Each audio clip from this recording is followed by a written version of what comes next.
Welcome to Byte-Sized Tech, where we blend casual conversations with insightful discussions on the latest in technology and gadgets. Wow, what a week. I mean, it feels like things just accelerated into overdrive in tech. Our mission today is really to unpack how fast the future is arriving, right in our laps, and maybe some of the, let's call them growing pains that come along with that speed. We're going to cover quite a bit. Yeah, a lot happening. We've got humanoid robots you can actually pre-order now. Right. Real ones. And then deep fakes causing actual panic during a hurricane. Serious stuff. Plus some big shifts in the AI corporate world, how companies are strategizing. And we've got some fun gadget news, too, like a $20,000 robot that, well, struggles with basic chores. Yeah, that one's something. And a phone with a battery that supposedly lasts 3 days. Plus, why one AI company is focusing on coding while another's fighting over the word cameo. Okay, let's get into it. That speed you mentioned, that's really the key thing this week, isn't it? It forces you to ask, are these things truly ready? Or are we, the early adopters paying to be the guinea pigs? Paying a lot in some cases. It feels like we skipped the beta phase and went straight to the living room shelf. Exactly. Things feel real now, not just prototypes. Okay, speaking of real, let's jump into that humanoid hype. This company, 1X, they've launched pre-orders for the NEO home robot. Yeah, this is a big deal because they might actually beat Tesla's Optimus and Xpeng's robot to the consumer market. Like, you can actually put money down. Yeah, and the CEO is quoted saying, humanoids have gone from sci-fi to an actual product. It's here. They've made it tangible. Stands about 5'6", weighs 66 pounds, comes in a few colors, tan, gray, dark brown. Well, it's kind of sleek, actually. Sleek, maybe, but then there's the price tag shock. We're talking $20,000 outright. Oof, 20 grand. Or you can lease it for almost $500 a month, minimum 6 months. Okay, so steep. Very steep. And here's where it gets, well, really interesting. The demos, they're not exactly confidence-inspiring. Right, I saw the reports. It took, 2 minutes to fold one shirt? 2 full minutes.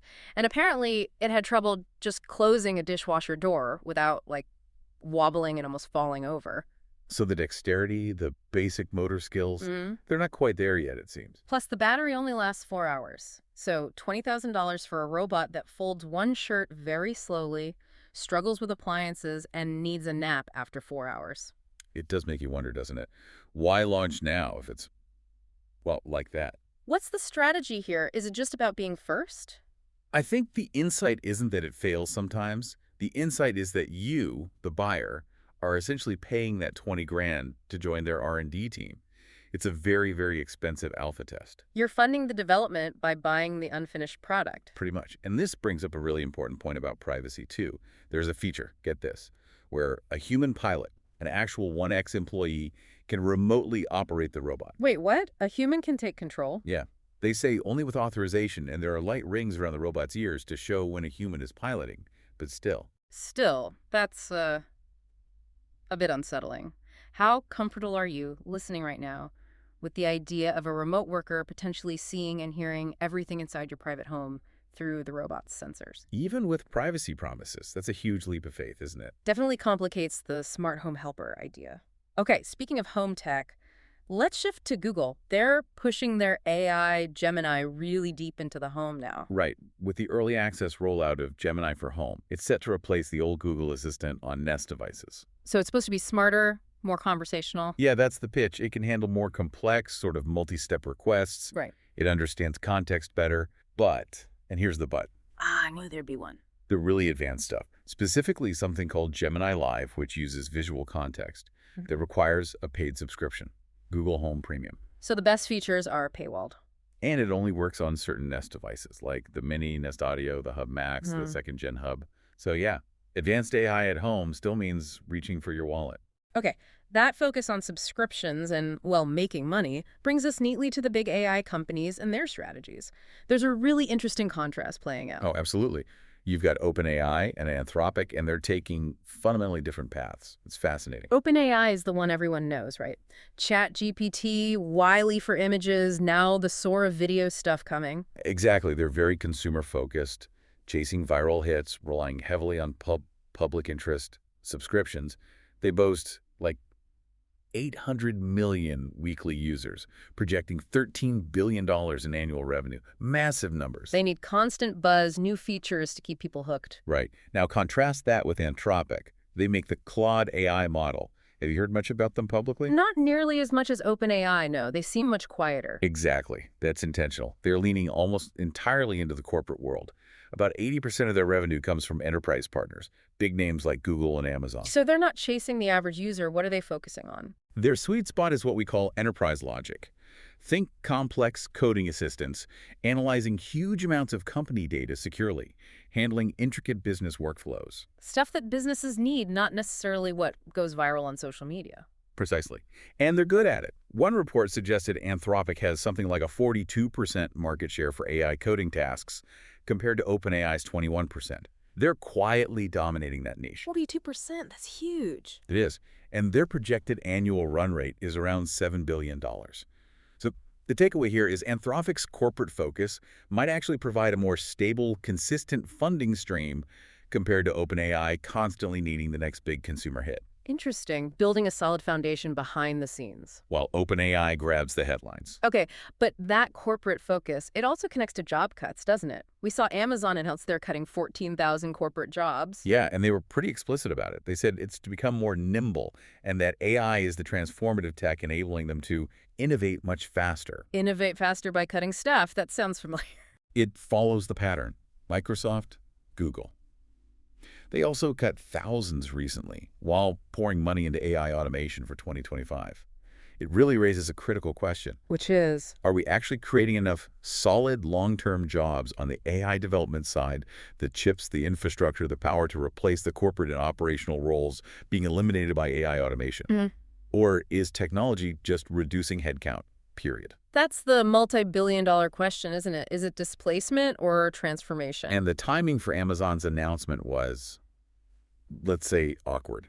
Why is that? It came right after that massive AWS outage on October 20th. Remember, large parts of the internet just went down. Oh, yeah, that was bad. And that itself followed a Microsoft Azure outage just days before, which knocked out Outlook, Microsoft 365, even Minecraft and Xbox for a while. So while they're talking about AI making them nimble and cutting staff, their core infrastructure is having major wobbles. Exactly. Cutting staff to be nimble while reliability is shaky.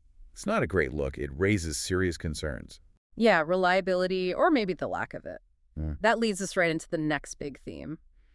This growing crisis of trust and safety in the AI world.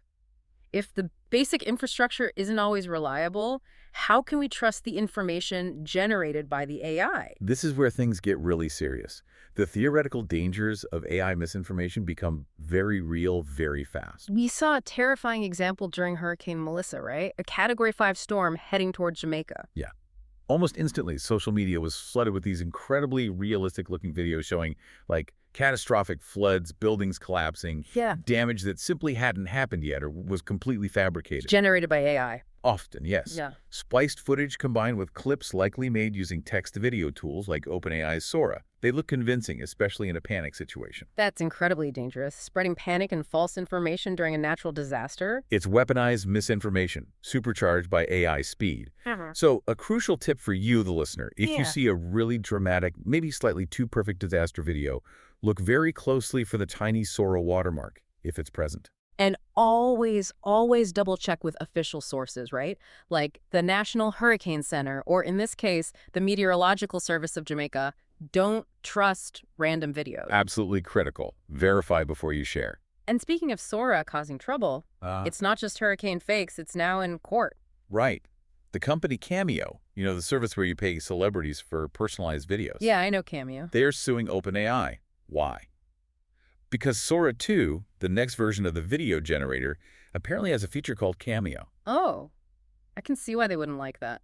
Trademark infringement. That's the claim. Cameo argues it confuses consumers and, more damagingly, risks associating their brand, which is built on paid, consensual celebrity appearances, with what they called, and I quote, airsats, hastily made AI slop and deepfakes featuring celebrities. Wow, AI slop, they're not holding back. They're worried about deepfakes ruining their reputation. Understandably so. The line between real and fake is blurring, and brands built on authenticity are rightly concerned. But maybe the most critical consequence, the one that really hits home, is around child safety. Yes.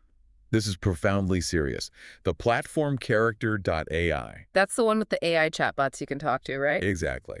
They've announced they are halting open-ended conversations for minors starting November 25th. Why the sudden change? It follows multiple lawsuits and deeply concerning reports about young users experiencing things like sexual abuse, grooming attempts, and significant emotional trauma from interacting with these chatbots. Oh my God, that's horrific. Kids talking to AI and being exposed to that. The open-ended nature makes moderation incredibly difficult. The CEO called the move bold, but tried to distance it from specific concerns, which seems unlikely given the context. Yeah. Experts are really urging parents, talk to your teens about this. Yeah. These chatbots can seem harmless, but they can generate inappropriate content, sometimes hidden in role-playing scenarios that bypass filters. The risk is real. That is genuinely scary. Okay, on a less traumatic but still important security note, a quick reminder for anyone using X, formerly Twitter. Right. Because they finished migrating the domain from twitter.com to x.com, there's an action needed. What do users need to do? If you use passkeys or hardware security keys for login, you must re-enroll them by November 10th. November 10th. That's soon. What happens if you don't? Your account will be locked. So if you use those security methods on X, don't ignore that notification. Re-enroll your keys ASAP. Good reminder. Okay, let's pivot back to some shinier, happier hardware news before we wrap things up. Sounds good. Let's talk gadgets. Let's talk about the phone with the battery life we've all been dreaming of. The OnePlus 15 just launched in China. We're waiting for the global version, but the specs are exciting. Yeah, the spec sheet is pretty impressive. But the absolute standout feature is the battery. It's enormous, 7,300 milliamp hours. 7,300, that's way bigger than phones like the iPhone or Galaxy S series, It's isn't it? much bigger. We're talking potentially 2, maybe even 3 full days of normal use on a single charge. That's a genuine game changer for reliability. Wow. What else stands out? It also has a really high water and dust rating, IP69 and IP69K. Okay, I know IP68 is good waterproofing. What's IP69K? It means it's certified to withstand high-pressure, high-temperature water jets, like industrial cleaning level toughness. So yeah, it's built like a tank. Impressive. And screen camera. Nice 165 Hz AMOLED display. Yeah. And interestingly, they seem to be moving away from their usual Hasselblad camera partnership, using a new Detail Max camera engine instead. Let's see how that performs. Okay, one to watch for the global release. Now, speaking of ambitious phones, Samsung's teasing that trifold again. Ah, yes, the Galaxy trifold. They showed off renders of the full triple-screen display, unfolded and folded. It looks wild. Like a little booklet opening into a big screen, getting closer to that digital paper idea. It is. But let's be real, the trade-off is almost certainly going to be an absolutely astronomical price tag. Yeah, probably. And likely a very limited release, maybe only in certain markets. It's more of a tech demo, a proof of concept showing where flexible screens are going. Still cool to see, though. Definitely cool. But maybe more practically useful is the integration of that visual AI we talked about earlier, Gemini Live, into Samsung's other new hardware. You mean the Galaxy XR headset, the mixed reality one? Exactly. Having Gemini Live built into that seems potentially powerful. It really could be. Because the headset can share your actual visual field with Gemini. The AI can literally see what you're seeing through the headset's cameras. So it becomes this context-aware assistant. Precisely. Imagine you're looking at a flower in your garden. You could just ask a headset, what kind of flower is this? And Gemini, seeing it, could tell you. Or gaming. How would it work in gaming? Think of a complex game like, say, Diablo Immortal. Gemini Live could potentially see your character on screen, recognize your class like a monk, know your skills, see the enemies, and give you real-time advice. Use your dash skill now, or target that elite monster first. A true AI co-pilot. Okay, that's pretty cool. An AI that understands the visual context instantly. That feels like a genuine step forward for assistance. It moves beyond just voice commands into actual visual understanding. All right, one last piece of hardware. For folks looking for a solid work laptop, there's a new review out for the Lenovo ThinkPad X1 2-in-1, the Gen 10 Aura Edition. Ah, the ThinkPad X1. Usually a reliable choice for productivity. This one's got a sturdy aluminum build, good performance for business tasks. And the battery life sounds amazing, like nearly 18 hours of streaming video and tests. Killer battery life, yeah. Eh. But there's a big if. What's the catch this time? The standard display. Reviewers are saying the base IPS screen option is just bad. Dim, muddy colors not worthy of a premium laptop. So don't buy the base model. Pretty much. The consensus seems to be Huh? only consider this laptop if you're willing to pay the extra, I think it's about $215 for the OLED screen upgrade. That one's apparently excellent. So, great machine, but you have to get the screen upgrade, otherwise it's kind of overpriced for a subpar visual experience. Exactly. Factor that upgrade cost into your budget if you're considering it. Okay, so wrapping up this week. Wow. We've seen the high-tech future arrive, haven't we? From household robots, even if they're a bit clumsy. Yeah, yeah. To phones with batteries that might actually last a weekend. And AI assistants that can literally see what you're seeing. But we've also hit hard on the need for caution, for vigilance, whether that's checking for watermarks on scary hurricane videos. Or, much more seriously, protecting kids and vulnerable users from the potential dangers of interacting with sophisticated, unfiltered AI chatbots. That tension, that's the core theme, isn't it? Rapid innovation versus the need for safety, trust, and maybe just basic functionality. It really is. We've covered the tech, the corporate strategies, but let's leave you, our listeners, with maybe one final thought to chew on. It's about accountability and transparency in this fast-moving world. Because while AI is speeding everything up, the rules governing how tech companies and even regulators treat consumers, well, those seem to be changing too, sometimes not for the better. Right. We mentioned briefly the FCC, the Federal Communications Commission in the U.S., is apparently poised to weaken those broadband nutrition labels. Those labels that are supposed to make internet pricing clear and easy to compare. Exactly.